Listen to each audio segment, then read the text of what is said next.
Très heureux de vous avoir nombreux devant vos téléspectateurs pour suivre le premier numéro de Sans détour, qui a le plaisir de recevoir pour vous le professeur Marc Mvouama Anedou. Professeur, bonjour. Bonjour, monsieur le journaliste. Vous êtes un ancien deuxième vice-président de l'Assemblée nationale en 2006, à l'époque de Caméré. Nous avons le privilège d'être venus chez vous pour un entretien exclusif autour des questions essentiellement électorales, puisque, comme vous le savez, le pays est en pleine fièvre des élections. D'entrée des jeux, je voudrais, professeur, savoir comment ressentez-vous, puisque vous êtes notable du Grand Bandundu, comment vous ressentez l'actualité actuellement dans votre province, avec tout ce qu'il y a comme conflit meurtrier entre les communautés Yaka et Teki? Bon, je crois qu'il faut relativiser la chose. D'abord, il s'agit bien d'un conflit circonstancié. Il y a les Teke et les Yaka, mais il y a combien d'ethnies dans le Bandundu? Très nombreuses. Donc, il faut considérer que ce conflit-là, il est plutôt très local et que de ce point de vue-là, il peut être maîtrisé facilement. Il ne s'agit pas de généraliser. Dans le Grand Bandundu, vous avez les Pende, les Yaka en question, hein, les Teke, et puis vous avez les Mbala, les Sonde, les Soukou, les Kwese, les Lori, les Jing, les Lun, oui, il y a les Lunda également, etc. Mais ce n'est pas à généraliser. Donc, je ne pense pas que cela puisse avoir de l'impact d'une manière générale. Bien sûr, je dis qu'on cherche, tel que la situation se présente, on chercherait à faire en sorte que les élections n'aient pas lieu, mais je crois qu'il faut relativiser la chose. Voilà pourquoi je vous ai posé cette question, puisque un peu plus tôt, en 2018, à la veille des élections, c'est toujours au Grand Bandundu qui a eu théâtre de violences, notamment dans les territoires de Yombi. Aujourd'hui également, nous parlons des élections.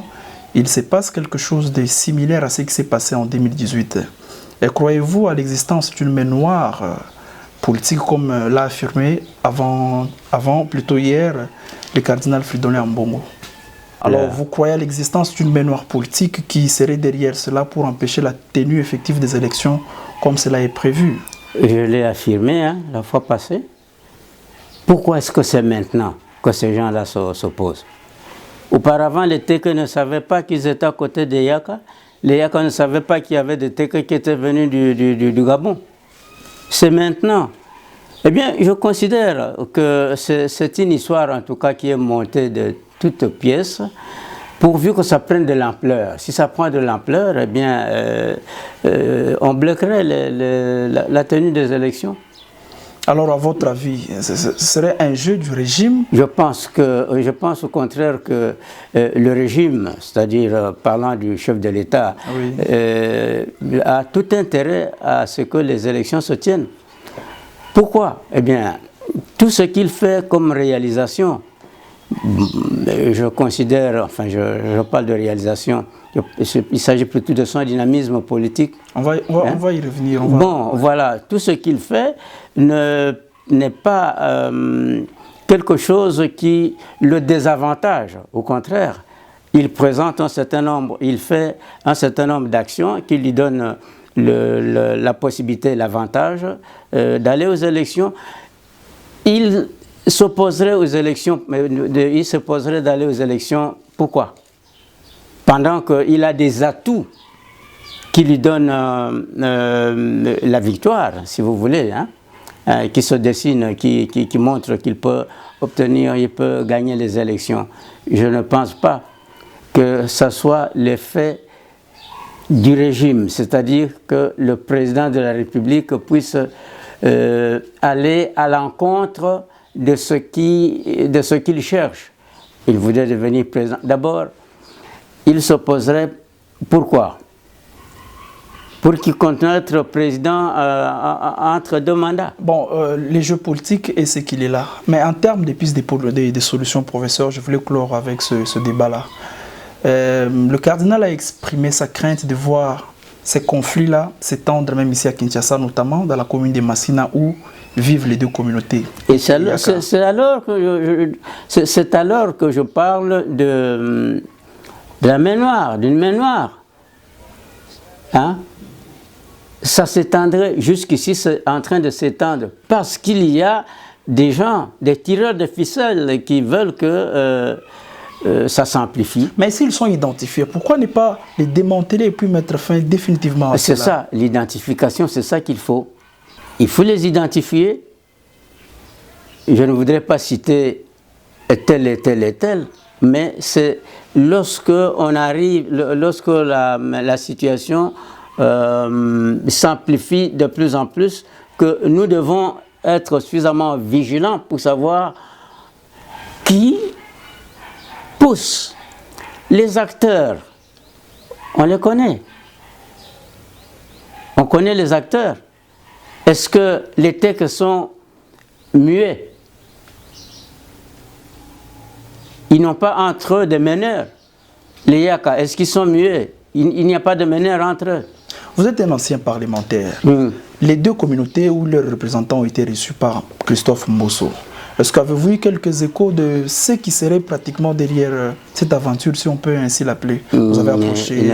Non. Là, je dois vous dire que si vous parlez de Mbosso, là encore, je considère que Mbosso a tout avantage à ne pas s'exposer, à ne pas salir sa réputation.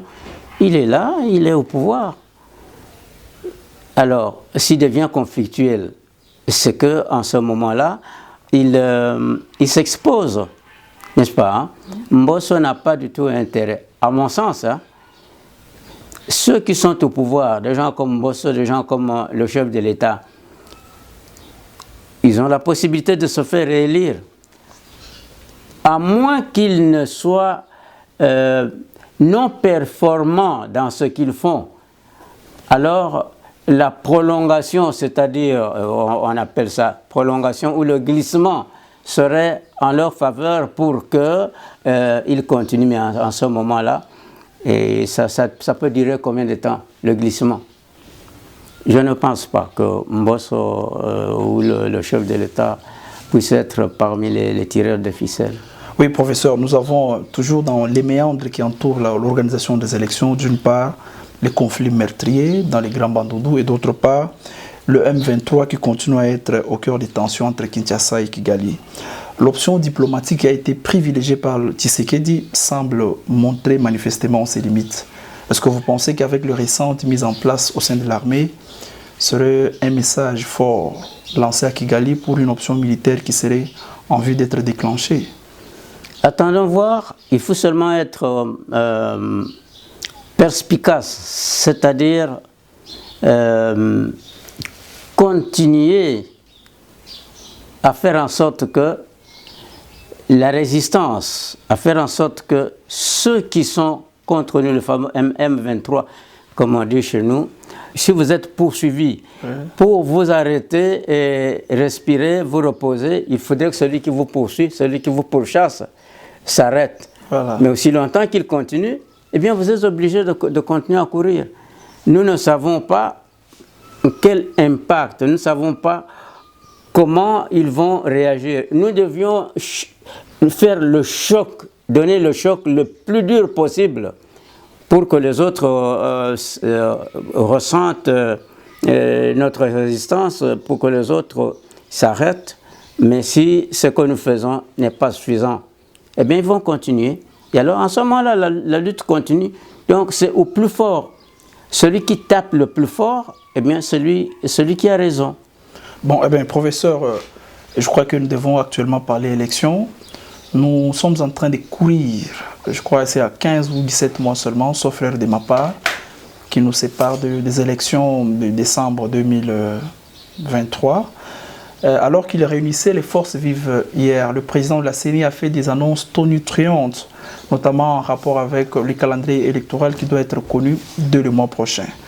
Vous êtes actuellement cadre, sinon membre d'honneur au sein du RDT, Rassemblement des démocrates tshisekidistes, une plateforme électorale dirigée par Sylvain Mutombo, le ministre honoraire délégué à la défense.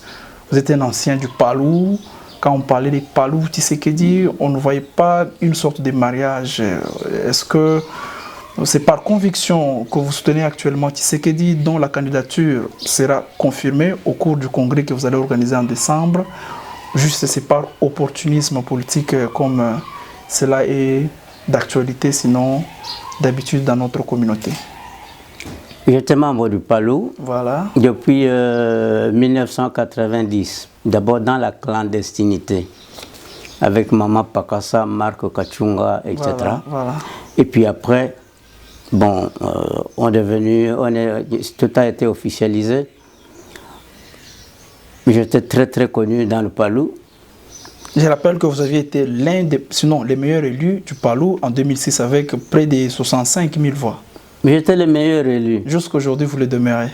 Je le demeure dans la mesure où, dans l'Ouest, il n'y a que Bochab qui a... raflé près de 58 000 en 2011, oui. 2006. 2006. Donc en 2006. De 2006 jusqu'à ce jour, personne ne me rappelle. Voilà. Il n'y a que Bochab qui, en 2011, a obtenu 58 000 voix. Vous comprenez?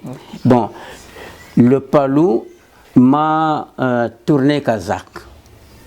Tout simplement parce que, ayant été élu comme je l'étais, et le chef Antoine Gizenga, le patriarche, ayant eu, je ne sais pas, est-ce que, il ne faut pas parler d'imprudence, mais il a trouvé que c'était bon de dire au Sénat, qui était le bureau politique, que tout ce que nous avions au Palou, tout ce qu'on avait au Palou, les postes et tout, c'était grâce à Marc Mvouama, suite au nombre de voix que j'avais obtenu. Ça suscitait de l'animosité au sein de... Bon, voilà, c'est ça. Et depuis ce temps-là, le Palou m'a fait tous les problèmes possibles. On a cherché à m'assassiner à la cité Maman Mobutu. Ils ont envoyé des gens et on a des preuves, tout ça. D'où votre changement, vous soutenez maintenant... Voilà, et pas seulement à l'IPN, à partir de l'IPN, ils m'ont enlevé, hein, etc.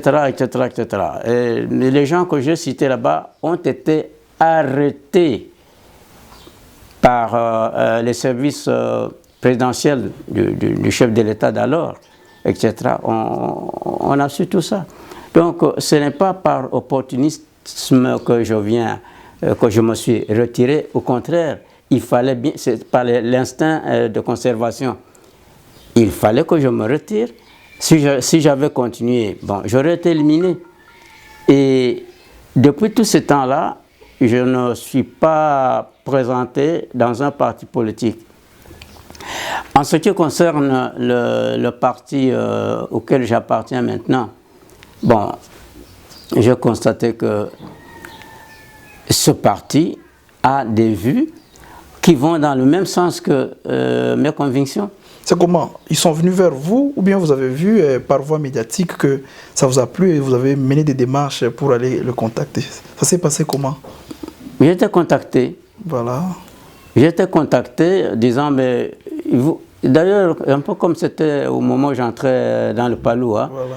Mais nge mbuta bantu mingi ba intellectuel me kota na Palou nge me vendre en kumutindo. Vous, il y a beaucoup de gens qui vont etc. Pourquoi est-ce que vous n'entrez pas dans le Palou? On m'a parlé du parti du chef de l'État. Je me suis dit, bon, qu'est-ce qu'il fait et comment il agit, etc.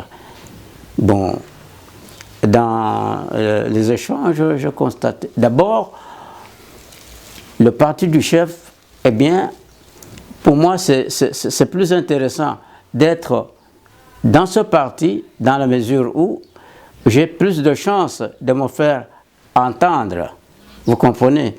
Et puis, en me faisant entendre, en me faisant écouter, si ce que je dis va dans le même sens que ce parti-là prône, eh bien, il n'y avait pas de choix. Hein. Alors, vous allez assumer le bilan, comme on le dit, mitigé de Félix Tshisekedi. Son premier quinquennat touche lentement et sûrement à la fin. Le bilan est critiqué de toutes parts, donc partagé selon la conviction de chaque personne.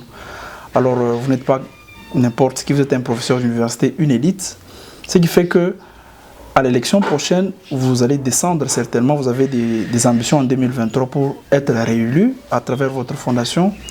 Vous allez défendre ces bilans qui est pour certains chaotiques, pour certains également mitigés, si je peux ainsi me répéter. On peut parler de chaotique, mais est-ce que auparavant, ce qui a été fait, ça n'a pas été critiqué? Ça a été critiqué. De toute manière, d'après ce que je constate moi, je me dis que Tshisekedi vaut la peine d'être suivi. Je peux vous citer quelques faits. Tshisekedi, au moment où il va être élu président, eh bien, nous avons constaté que sa manière d'agir est plutôt dynamique, c'est positif et dynamique. Au moment où on attendait les résultats des élections, tout le monde, nous avons entendu les gens de l'extérieur, tout ça, dire bon voilà, il faut que la date soit reculée, etc., etc. La date a été avancée. La date a été avancée et Tshisekedi a été proclamé chef de l'État. Tollé de protestation et d'indignation. Et les Occidentaux, entre autres, lui ont demandé d'ouvrir le dialogue avec l'extérieur et avec l'intérieur. Avant cela, le même Tshisekedi un peu après, il crée l'Union sacrée. Nous constatons qu'il y a des gens du FCC qui entrent dans l'Union sacrée. Tout le monde proteste. Ils disent, mais vous protestez, et la politique est dynamique. C'est alors que je constatais que pour Tshisekedi, en tout cas, il a un dynamisme politique positif dans la mesure où, dès qu'il est devenu chef de l'État, on lui demande d'ouvrir le dialogue, il ouvre le dialogue, voilà, il va à l'extérieur, etc. Voilà pourquoi vous le soutenez. Et c'est pour ça qu'il va être élu en 2023, professeur. Puisqu'il a il fait preuve d'une dynamique positive, une ouverture d'esprit, donc il va être élu. Le peuple, entre-temps, il ne mange pas. Entre-temps, l'insécurité continue à prendre de l'ampleur au nom de la dynamique positive. Mais vous croyez qu'il y a des choses qui s'obtiennent, des résultats qui s'obtiennent comme par baguette magique? L'insécurité, comme je vous ai dit, ceux qui vous pourchassent, s'ils s'arrêtent, vous pouvez respirer. S'il continue, vous continuez. L'insécurité n'est pas due par Tshisekedi, l'insécurité est due par les agents qui la font. Vous croyez qu'ils vont s'arrêter? Ils ne s'arrêtent pas, nous non plus. Et ce n'est pas pour cela que nous allons maintenant céder la place et dire, bon, comme il y a l'insécurité, eh bien, Tshisekedi, vous deviez vous arrêter. Ça serait en contresens. Nous continuons, nous nous battons contre l'insécurité, eh bien, nous allons aux élections. Et moi, en tout cas, en 2023, je pose ma candidature. Comme vous parlez de 2023, qu'est-ce qui vous donne l'assurance de la tenue dans les délais de ces élections? Puisque, comme j'ai parlé des méandres qui entourent ces élections, il y a un rapport qui a été publié par les PNUD qui fait part de certains préambules, notamment le partage d'un pouvoir, d'un dialogue en vue, pour obtenir plus ou moins 2 ans de glissement. Ici, vous parlez avec assurance de 2023. C'est quoi? D'où vient votre assurance? C'est une date qui est connue. C'est comme la proclamation des résultats présidentiels. Oui. N'est-ce pas? Hein? On a dit, bon, c'est à telle date. Il se fait que la date a été avancée parce qu'il y avait d'autres préalables. Vous comprenez? Le glissement, s'il y a glissement, ce n'est pas parce que nous avons dit, ce n'est pas parce qu'on dit que la date est en 2023 qu'il y a glissement. Il y aura glissement s'il faut qu'il y ait glissement à cause des préalables, à cause d'un certain nombre d'impondérables. Donc, s'il y a des contraintes... Il peut y avoir glissement. Oui. Et moi, je ne deviendrai pas fautif parce que je crois en ce que... je tiens à ce que les élections aient lieu en 2023. S'il y a glissement, eh bien, nous suivrons le glissement, mais à la date fatidique, eh bien, en ce moment-là, moi aussi, je pose ma candidature. Tu sais que je pose sa candidature. Vous posez la candidature avec la même base du PALU ou bien vous avez une nouvelle base? Mais je vous ai dit que je ne suis plus dans le PALU depuis. Vous aviez été brillamment élu sur base de votre notoriété. Oui, la base, je l'ai. Elle n'est pas du PALU. Hein? Je dis que les gens... En 2026, et plutôt en 2006, je disais, les partis peuvent se dissoudre, hein? Mais la population ne se dissout pas. Ma base, c'est la population connue. Et d'ailleurs, cette base-là, tous ces gens-là qui étaient, disons, la plupart, la plus grande partie, la majeure partie des gens qui étaient dans le PALU ne se disent plus être dans le PALU. Si vous arrivez à Kikwit, vous constaterez, le PALU est en lambeaux. Ici, vous le savez. Je compte sur ces gens-là. J'ai ma fondation, Marc Mvama, à Kikwit. Vous pouvez vous informer. Je suis en train de mener des actions là-bas qui font écho. À la veille des élections, nous connaissons comment les politiques agissent. Bon, en tout cas, je parle de ma base et non pas de la base du PALU. Voilà. La base que j'avais eue à partir du PALU. Et les jeunes, pour beaucoup, il y en a parmi eux qui n'étaient pas électeurs en ce moment-là et qui le deviennent maintenant, ils n'étaient pas membres du PALU. Vous comprenez? Donc ma base à Kikwit, eh bien, elle est encore solide. Que j'ai eue au moment où j'étais dans le PALU. Elle qui n'est plus dans le PALU pour la plupart des gens. Vous comprenez, hein? Président, professeur, l'avant-dernière question. Vous êtes professeur d'université à l'UPEN. Vous dites soutenir la candidature de Félix Tshisekedi en 2023. Vos collègues, professeurs de l'UNIKIN, menacent d'une année blanche à cause des conditions qui ne sont pas réunies. Est-ce que vous êtes content de votre condition en tant que professeur aujourd'hui sous la gouvernance de Tshisekedi? C'est comme quand j'étais à l'Assemblée, beaucoup d'amis disaient, quand j'ai quitté l'Assemblée, beaucoup d'amis disaient, mais vous étiez à l'Assemblée, qu'est-ce que vous avez fait? Maintenant, il y en a beaucoup qui sont à l'Assemblée et on leur demande qu'est-ce qu'ils font. Mais vous comprenez l'histoire de l'UNIKIN. Il n'y a pas que l'UNIKIN. L'UNIKIN, c'est une université qui a ses problèmes. L'UPN également est une université qui a ses problèmes. Il y a des moments où l'UNIKIN propose ou prend la tête se lance dans une grève et nous la suivons. Et il y a des moments où c'est l'UPN, comme dernièrement, c'est l'UPN qui avait lancé la fameuse grève sèche. Bon, ce n'est pas parce que nous disons ceci que nous ne pouvons pas nous dire parce que ça ne va pas, nous n'allons pas. Tout en constatant qu'il y a des problèmes. Nous ne pouvons pas ne pas continuer à fonctionner. Et pour le moment, nous sommes en grève. Nous aussi. Une raison de plus que votre candidat puisse récolter un fiasco en 2023, puisqu'il y a eu une spirale de grèves, des grèves à répétition qui font que aujourd'hui, la grande opinion semble avoir vomi, si je peux ainsi emprunter le terme de l'opinion. Donc, vous n'êtes pas d'avis que Tshisekedi, au regard de son bilan? Eh bien, c'est le résultat qui nous dira. Vous comprenez, hein? Oui. Il y a la presse. Hein, le résultat nous dira est-ce qu'il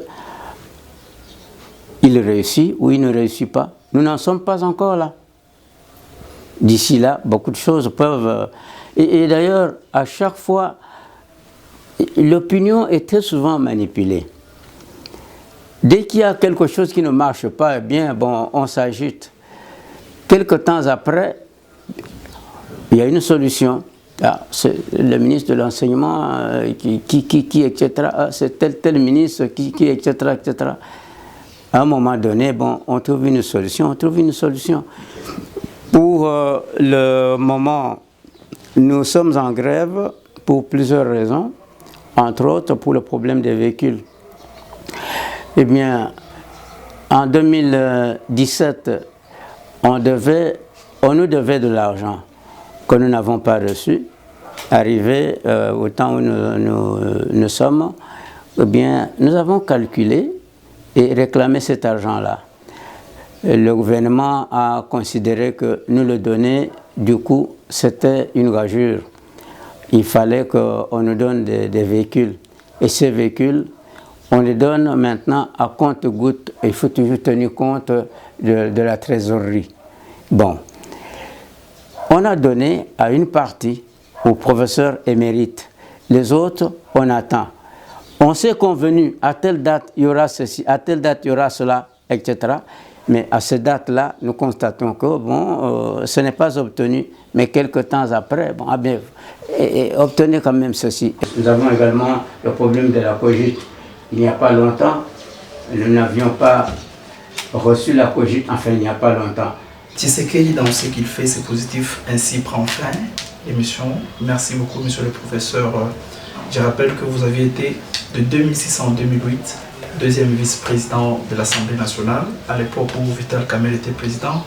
Actuellement, vous êtes un membre d'honneur au sein du RDT, Rassemblement des démocrates tshisekidistes, dirigé par M. Sylvain Mutombo. Merci beaucoup, chers téléspectateurs, d'avoir suivi cette émission. À bientôt.